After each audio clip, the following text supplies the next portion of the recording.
All right, so Jesse, we started recording. This is going to go out to my newsletter as mentioned. I'm seeing a lot of demand for deliverability. While I know a lot, I know you know even more. So for everyone listening, Jesse's a buddy that I've met through online. We've done a bunch of kind of conversations and chats together, done a lot of geeking out on deliverability, and I wanted to bring him on here as he'll do a much better job speaking about deliverability. So we're going to dive into some questions, and at the very end, Jesse kind of will give more of his background and kind of what he's working on and whatnot. Jesse, how are you, bud? I'm good, man. Can't wait to dive into it. It's pretty crazy that deliverability was the most popular topic. I never thought that would be a thing, but I guess it is.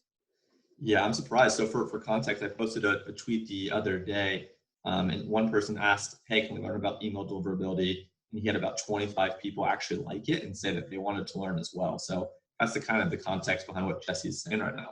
But Jesse, like when someone talks about like email deliverability, break it down for like a beginner. What does email deliverability actually mean and whatnot? Yeah, I think I'll go over a few different analogies to explain it. But at its simplest form, the best way to think about it is, every time Christmas comes around and you're going to send a package to maybe a family member or a cousin or someone important, and let's say the package is worth a couple $100, or it could be worth, a lot of money. It's important to you. But when you go to get it shipped off, one of the first things you're going to do is make sure that you get tracking to see where it got delivered. Because at the end of the day, if you're sending something that's important and it doesn't get delivered, that's going to cost you money. The person's going to be upset. So when we think of the most basic form of deliverability, it's getting your message or getting your package from point A to point B. And when we talk about deliverability, that's different than delivery. Delivery refers to, is your message going to bounce? Does it actually, so a message can get sent, and did it actually get delivered? That's different than deliverability, which refers to, did the message go to the inbox? Did it go to the promotions, or did it go to spam? So that's like the most basic form.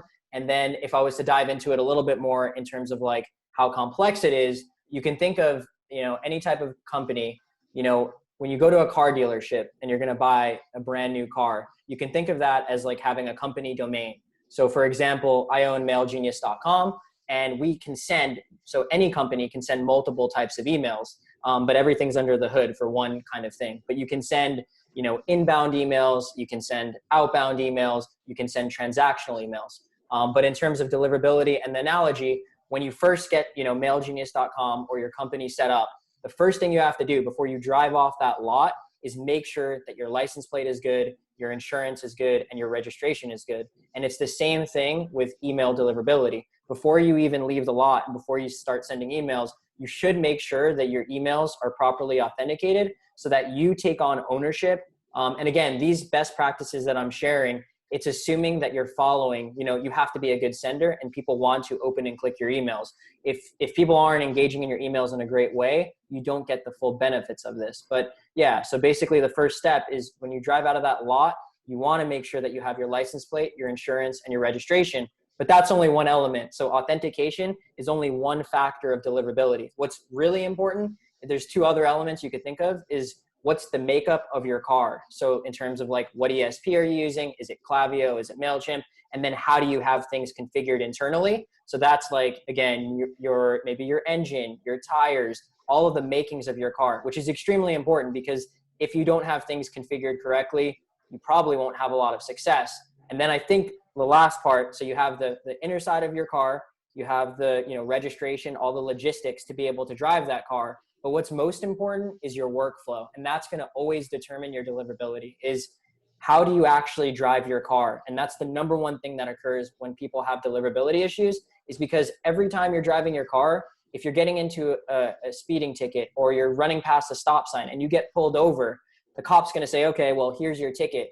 And that's going to go on your driving record. And you have to think about it like this, is if you have a driving record, depending on the severity of your infraction, that you can't just go back to your insurance provider and say, hey, can you make my rate cheaper? They're going to say, look, you got an infraction and there's only going to be a few options. You can only do so many things. You're either going to be able to, go to traffic school, get it cleared up, or you're just going to have to become a perfect driver and not have any issues or headaches. But if you keep getting issues, what's going to happen is your license is going to get suspended, and you're not going to be able to drive. And it's the same exact thing with deliverability.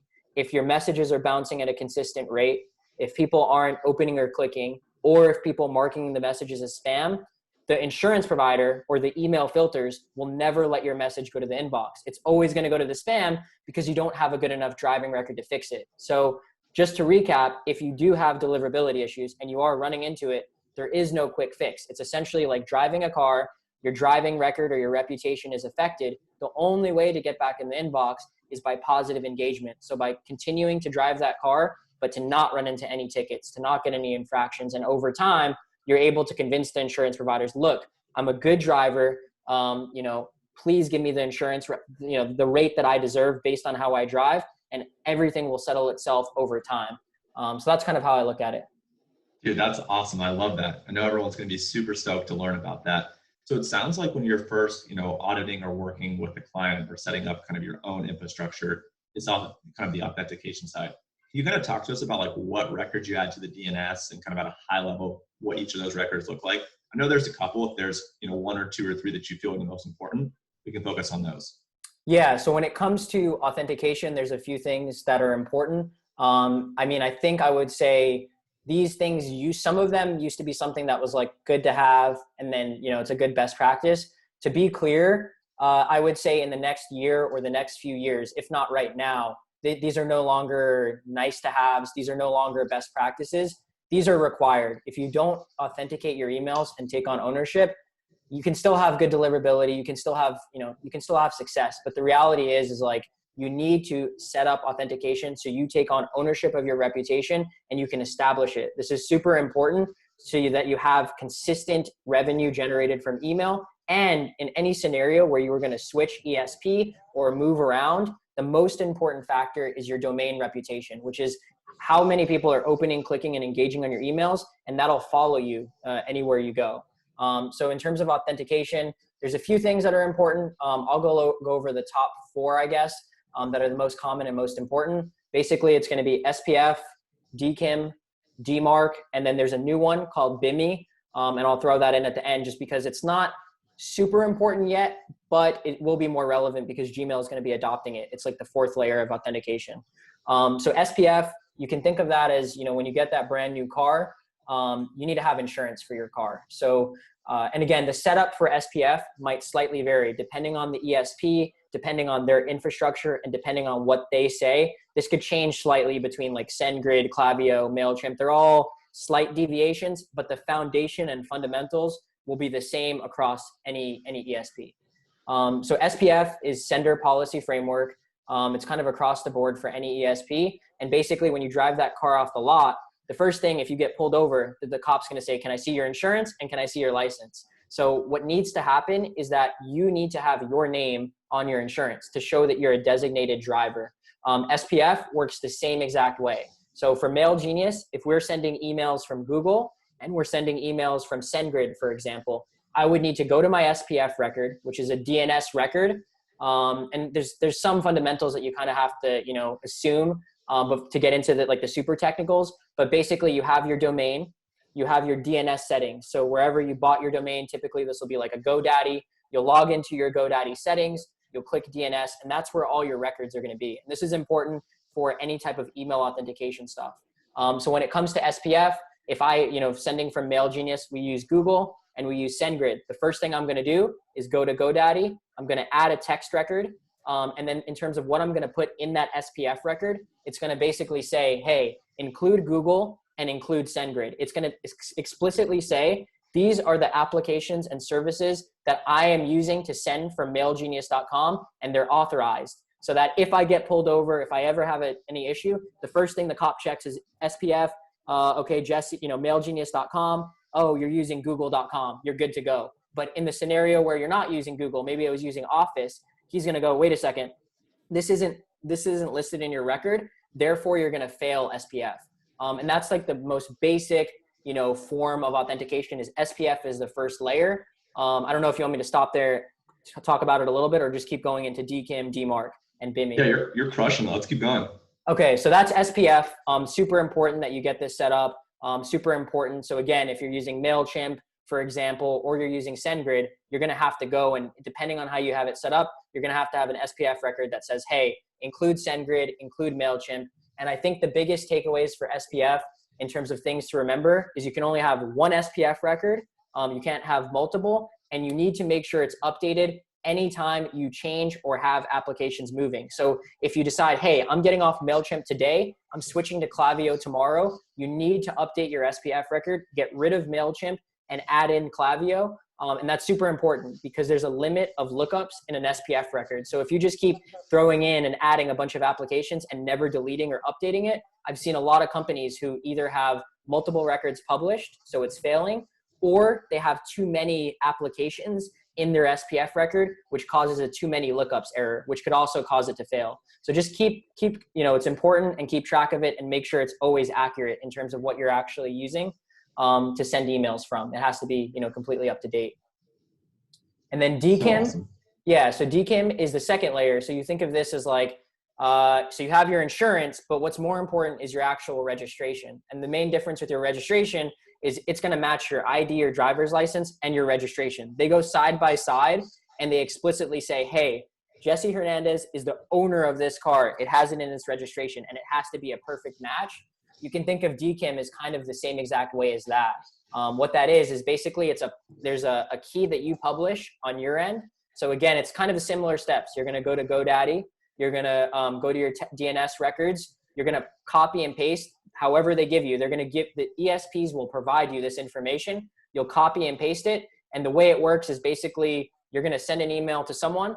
They're going to read that key, and they're going to ping it against what you've posted publicly. So it's basically an encryption and a decryption. So you give them the public key, and the server is going to check and validate and make sure everything lines up. So to make it simpler, it's like the cop's pulling you over. He says, hey, license, registration, insurance, please. And when I hand him my driver's license and when I hand him my registration, he's going to make sure that, hey, like this driver's license, he has it in his possession, and the registration matches up perfectly. So it has to be a perfect one-to-one match. And DKIM is very important because it's the second layer of email authentication. So SPF is basically saying, hey, when you have your car insurance, you're saying, hey, here are the people that are allowed to drive my car. DKIM takes it a layer further and says, hey, not only are these people allowed to drive my car, but they have explicit ownership. They've been able to prove that they, whether the name's on the actual registration with me, they're taking it a layer further. They're not just, saying, oh, we can list you anyone on the insurance. They're proving that they're actually on the title and they're on the registration. And this is very important. So like when you're sending an email, the filters and the firewalls and providers, they want to see that, hey, is SPF passing and is DKIM passing? When they see that SPF is passing from your domain and they see that DKIM is passing, you're able to build, that own reputation rather than just sending emails via the ESP. So when you send an email, via SendGrid or via Klaviyo, there's pros and cons. The pros is that depending on your reputation, you might get much better deliverability because Klaviyo has so much, positive engagement every day. The cons is that you're not actually establishing your own, but you're not completely establishing your own domain reputation by fully authenticating with SPF, DKIM, and DMARC. Dude, amazing. And then the last part is basically DMARC, or not the last part, but almost the last part is DMARC. And the way you can think of that is like, you got this brand new car, you have insurance, you have registration, but what's really important is this car is expensive and it's worth a lot of money. And if someone was to take your car and drive it on your behalf and crash it, who's responsible for it? You'd be liable, right? So DMARC is the exact same way. It's a security mechanism used to protect you from people stealing your car and driving it on your behalf.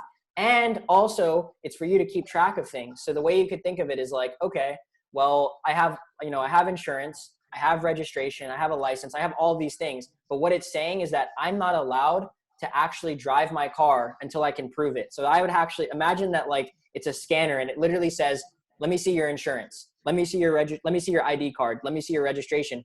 All of these things need to pass. So they would need to prove that, you need to show your ID, you would need to show your insurance, and you need to show your registration before you're able to drive the car. And that's how DMARC works. It's essentially something that's saying, hey, I'm only going to allow emails to be sent from this domain if they pass SPF or DKIM. And you could decide. So it gets pretty technical and like in terms of like what you can do and how it works. But just to keep it simple, you set up DMARC. The first goal of DMARC is to set it up with a none policy because there's 3 different types of policies.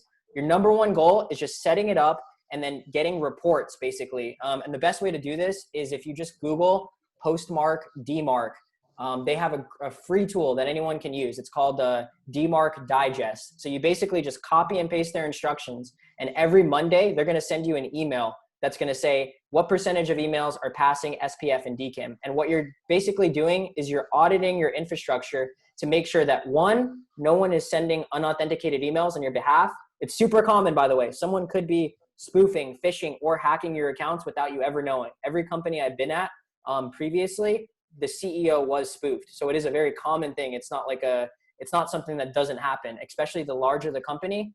It's more likely that this is occurring. And then the second thing is you're just making sure that if things are failing, you need to update them to include SPF and DKIM. So you're basically saying, wait a second, Google is failing SPF and DKIM. Let me set it up properly. So your goal is to set up everything with SPF and DKIM.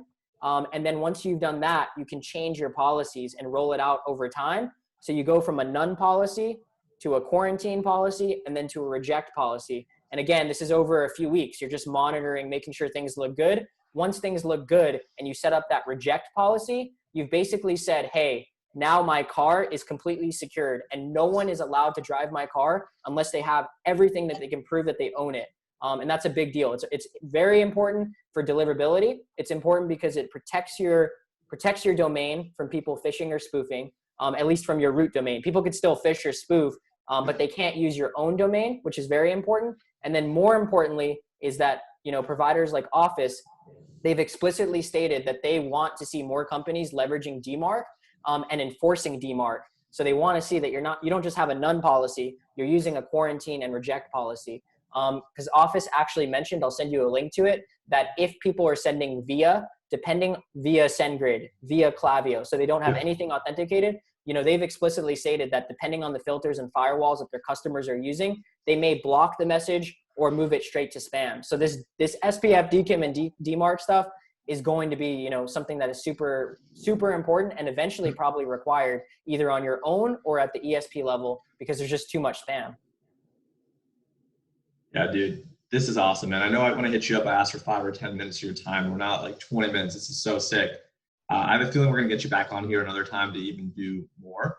I did really want to give you an opportunity. I think over the past 15, 20 minutes, however long it's been, you've proven your expertise, but I'd love to open the floor up to you to kind of just talk about your background or anything that you're working on for anyone that was listening that got value to kind of hit you up about or check out. So off to you, Jess. Anything you want to discuss? Yeah, I think just to wrap it up too, I think the last record I wanted to talk about real quick is actually BiMI. So BIMI. So if you guys are able to set up SPF, DKIM, and then roll out DMARC over a few weeks, the last thing to look into is BiMI. And I'll go ahead and send you some links so that people can look at it. But the really cool thing is that if you set up DMARC with the quarantine or reject policy, you can add BiMI, which is another record that you can only use it if your DMARC is being enforced.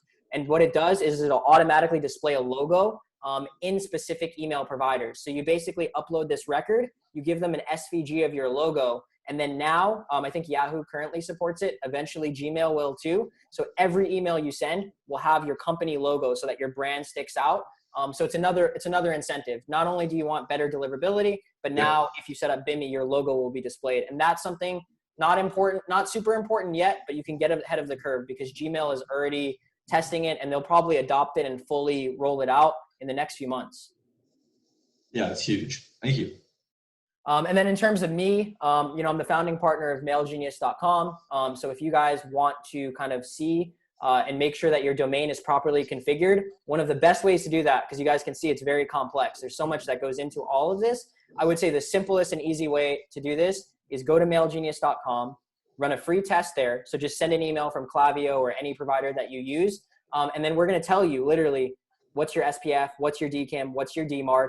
We'll give you a score. And then if you have issues, so like let's say something's incorrectly configured, we have comprehensive help desk articles on every topic. So if you want to learn more about SPF, if you want to learn more about DKIM, if you want to learn more about DMARC, anything we test for, you can literally do a deep dive and figure it out for yourself.